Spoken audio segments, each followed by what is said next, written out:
Посевная в долг. Именно таким образом многие хозяйства Коми в этом году выйдут на пашни. Проблемы подготовки к весенне-полевым работам обсудили на выездном заседании по инициативе депутатов-единороссов. Парламентарии обо всех трудностях узнали из первых уст сельхозпроизводителей Карткировского района. Откровенно рассказали о своих настроениях. Виктория Палкина выслушала стороны. В хозяйстве села Необдино Карткировского района посевную 2015 встречают с некоторой тревогой. Денег пока не хватает ни на топливо, ни на удобрения, ни на семена. Благо, кировский поставщик пошел на уступки и отправил посадочный материал в долг. Теперь аграрии постепенно расплачиваются с поставщиком. Все мы уже привезли семена. У нас, правда, небольшой долг у меня. Из 600 тысяч осталось 170 тысяч еще заплатить. Но девчат еще много надо заплатить. Они потом уже не поверят, потом мне ниже звонят, мне говорят: Семеновна, что ж ты нас обманула-то? Надо же платить. Я говорю, субсидии получат, обязательно заплатят. Правда, субсидию на семена аграрии региона смогут получить только после окончания посевной, когда отчитаются за каждый гектар.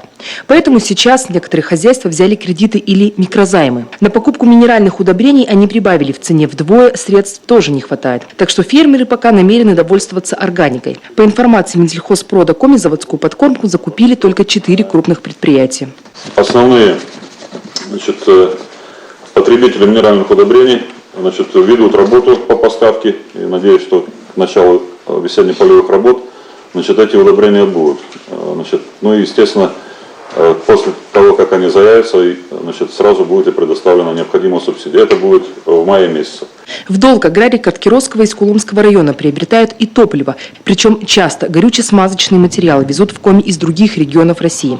Договориться со своими бизнесменами удалось лишь фермерам из Помоздина. Мы уже 3-й год будем работать по УГСМ с частным предпринимателем. То есть, к сожалению, с крупными АЗС не удается договариваться. Но наш частный предприниматель из города Сыктывкара идет навстречу и помогает, поэтому по ГСМ вроде как проблем нет.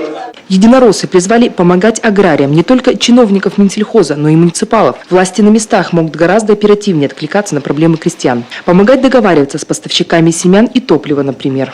Сельхозпредприятия не будут развиваться, если они не будут наращивать обороты, становиться современными, если не будет перспективы их будущего, у нас не будет видения перспективы развития всего района.